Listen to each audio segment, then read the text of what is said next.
Hi friends, Angamaly രുചികളിലേക്ക് എല്ലാവർക്കും സ്വാഗതം. ഇന്ന് ഞങ്ങൾ നിങ്ങളുമായി ഷെയർ ചെയ്യുന്നത് ഞങ്ങളുടെ വീട്ടിലെ വിശേഷങ്ങളാണ്. വീഡിയോയിലേക്ക് പോകുന്നതിന് മുമ്പായി ഈ ചാനൽ സബ്സ്ക്രൈബ് ചെയ്തിട്ടില്ലാത്തവർ ദയവായി സബ്സ്ക്രൈബ് ചെയ്യുക. കൂടെ താഴെ കാണുന്ന ബെല്ലൈക്കൺ കൂടെ ക്ലിക്ക് ചെയ്ത് ഓൾ എന്ന ഓപ്ഷൻ കൂടെ ടച്ച് ചെയ്താൽ ഞങ്ങളുടെ വീഡിയോസിൻ്റെ നോട്ടിഫിക്കേഷൻ നിങ്ങൾക്ക് അപ്പോൾ ലഭിക്കുന്നതായിരിക്കും. പോകാം വീഡിയോയിലേക്ക്. ചെടിയൊക്കെ നനച്ചു, രാവിലെയും വൈകുന്നേരവും നനയ്ക്കും. ഇപ്പം നല്ല ചൂടല്ലേ, അപ്പം അത് കാരണം കാലത്തെ നന കഴിച്ചു. ഇനി അടുക്കളയിലേക്ക് കുക്കിങ്ങിന് പോകണം. രാവിലത്തെ പുറംപണിയൊക്കെ കഴിഞ്ഞു, മുറ്റടിയൊക്കെ കഴിഞ്ഞു, അങ്ങനെ അല്ലറ ചില്ലറ പണികളൊക്കെ കഴിഞ്ഞു. ഇനി രാവിലേക്ക് ഞങ്ങൾ ഇഡ്ഡലിയും ചമ്മന്തിയാണ് ഉണ്ടാക്കി കഴിച്ചിട്ടോ. ചോറ് ശരിയാക്കി. ഇപ്പോൾ ഉച്ചക്കഞ്ഞിക്ക് ഒരു കറി ഉണ്ടാക്കാൻ പോവുക. അപ്പം ഞാൻ കറി എന്താ ഉണ്ടാക്കണേന്ന് വെച്ചാൽ, ഒരു ഏത്തക്കായ, പിന്നെ ചെമ്മീൻ പാത്രത്തിൽ നോക്കി കഴിയുമ്പോൾ ഒരു 5-6 ഉണ്ട്. അത് പിന്നെ അപ്പം നോക്കിയപ്പോൾ അതത്ര അങ്ങോട്ട് ചേരുന്ന പോലെ തോന്നിയില്ല. അപ്പോൾ ഈ നങ്ക് ഉണക്കിയതിരിപ്പുണ്ടായിരുന്നു. അയ്യോ ചേട്ടാ, നമുക്കേ ചാള ഉണക്കിയതിരുണ്ടായില്ലോ. അപ്പോൾ ആ നങ്ക് മുറിച്ചിട്ട് ചക്കുകുരു വേവിച്ച് വെച്ചിട്ടുണ്ട്. വീട്ടിലുള്ളത് എന്തൊക്കെയാണോ അതിൻ്റെ ഇത്തിരിയൊക്കെ പിച്ചിയൊക്കെ എടുത്ത് ഞാൻ കറി ഉണ്ടാക്കണത്. കറിയൊക്കെ ഉണ്ടാക്കി കഴിയുമ്പോൾ നിങ്ങൾ കണ്ടോട്ടോ. ഏത്തക്കായ ചീന്തി അരിഞ്ഞ്, ചെമ്മീനുള്ളത് അതിനകത്തേക്ക് കഴുകി വാരിയിട്ടേക്കാണ് കേട്ടോ. അപ്പോൾ മീൻ നുറുക്കി കഴുകി എടുത്തുകൊണ്ടിരിക്കുക. നങ്കാണ്, നങ്ക്.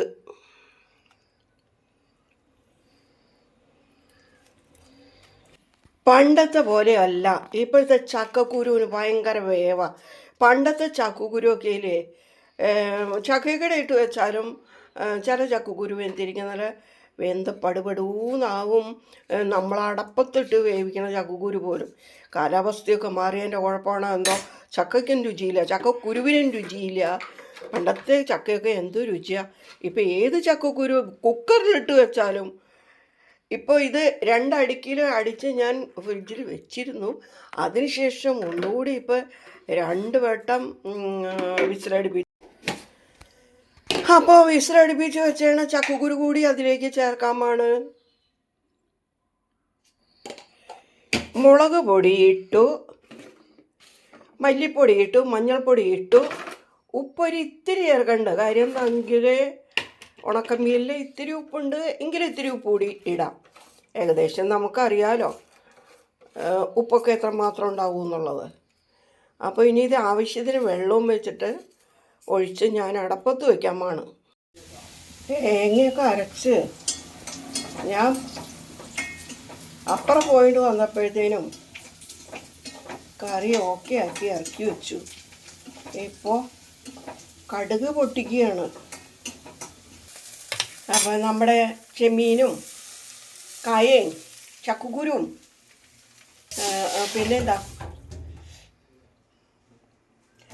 നങ്ക് ഇതൊക്കെ കൂട്ടി വെച്ച് കടുക് കാച്ചി തന്നെ ഇതിൽ മാങ്ങ ഇടണമെന്ന് വിചാരിച്ചു. മാങ്ങയ്ക്ക് അല്പം വാട്ടം, അത് കാരണം കൊണ്ട് പുളിയെ പിഴിഞ്ഞൊഴിച്ച വാളംപുളി. എല്ലാവർക്കും ഇഷ്ടമാകുന്ന നല്ല ഒരു നാട്ടുകറിയാണ് കേട്ടോ ഇത്. ഇനി നമുക്ക് മാങ്ങ ഉപ്പിലിടണം. ഇത് ഏറ്റവും ലളിതമാണ്. ഈ മനകളിലൊക്കെ ഉണ്ടാക്കിക്കൊണ്ടിരുന്ന ഒരു റെസിപ്പി കൂട്ടുകാരി തന്നതാണത്. ഈ ഉപ്പിലിട്ടത് എല്ലാവരും ഇഷ്ടപ്പെടുന്നതാണ്. ഉണ്ടാക്കി 5 ദിവസം കഴിയുമ്പോൾ തുടങ്ങി നമുക്ക് അന്ന് തന്നെ ഉപയോഗിച്ച് തുടങ്ങാം. എന്നാലും 5 ദിവസം കഴിയുമ്പോൾ ഭയങ്കര സ്മെല്ലായിരിക്കും ഇതിന്. ഇത് കഴുകി നുറുക്കിയെടുക്കാം.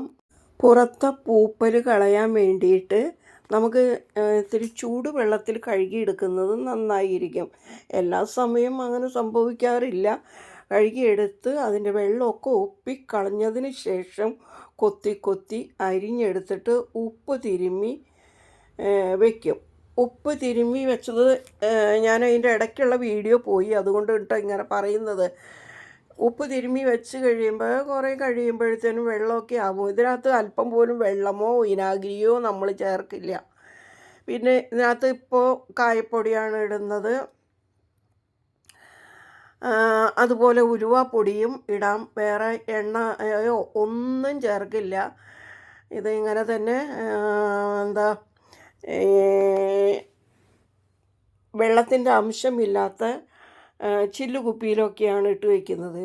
ഇവിടെ ചില്ലുകുപ്പി ഇല്ലാത്ത കാരണം കൊണ്ട് ഞാൻ പ്ലാസ്റ്റിക് കുപ്പിയിലാണ് ഇട്ട് വയ്ക്കുന്നത്.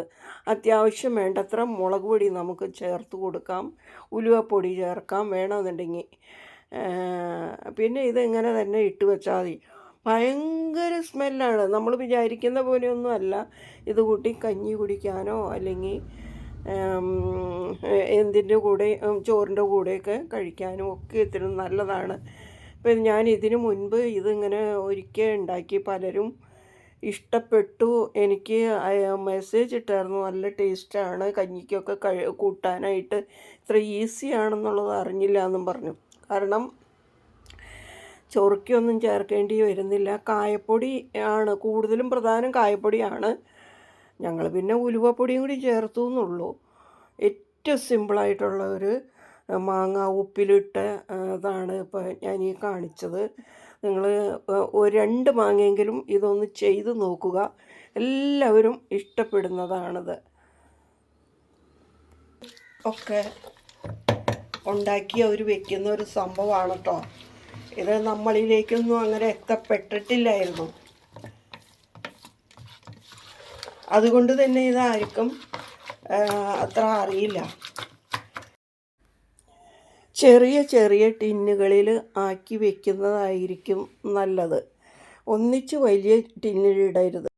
ഞാൻ ആദ്യമായിട്ടിട്ട വീഡിയോ ഇതായിരുന്നു കേട്ടോ. 2-3 മാങ്ങ എടുത്തിട്ട് തിളച്ച വെള്ളത്തിൽ തന്നെ അത് പെട്ടെന്ന് ഇട്ട് എടുത്ത് അതിൻ്റെ പുറത്തെ അഴുക്ക് കളയാൻ വേണ്ടിയിട്ട് അങ്ങനെ ചെയ്തിട്ട് കഴുകി തുടച്ചെടുത്തിട്ടാണ് കൊത്തി കൊത്തി എരിഞ്ഞ് ഞാനത് അന്ന് ഉണ്ടാക്കിയത്. അപ്പോൾ ആ വീഡിയോ പുറത്തുള്ള കുറച്ച് പേര് അതങ്ങനെ ഉണ്ടാക്കിയിട്ട് അവർ മെസ്സേജ് ഇട്ടായിരുന്നു, നല്ല ടേസ്റ്റാണ് കേട്ടോ, ഞങ്ങൾ ഉണ്ടാക്കി നോക്കി എന്നും പറഞ്ഞ്. അപ്പോൾ ഇത് നിങ്ങൾ 1 മാങ്ങ ആയാലും 2 മാങ്ങ ആയാലും ഉണ്ടാക്കാം. ഒരു 5 ദിവസം കഴിയുമ്പോഴേ ഇതിൻ്റെ ആ ഒരു സ്മെല്ല് പുറത്തേക്ക് ഇങ്ങനെ വരുള്ളൂ. എന്ത് മണമെന്നറിയാമോ. ഇനിയിപ്പം മാങ്ങയുടെ കാലമൊക്കെ അല്ലേ വരാൻ പോകുന്നത്. അപ്പോൾ നമുക്ക് ഇപ്പോൾ സുലഭമായി കിട്ടുന്ന സമയത്തൊക്കെ ഇതുപോലെ ഉണ്ടാക്കി വയ്ക്കുകയാണെന്നുണ്ടെങ്കിൽ വളരെ ഉപകാരപ്പെടും. ഇതുവരെ ഇത് കണ്ടുകൊണ്ടിരുന്ന എല്ലാവർക്കും നന്ദി. ഇനിയും ഒരു വീഡിയോയുമായി ഞങ്ങൾ നിങ്ങളുടെ മുമ്പിൽ വരുന്നത് വരേക്കും ബൈ.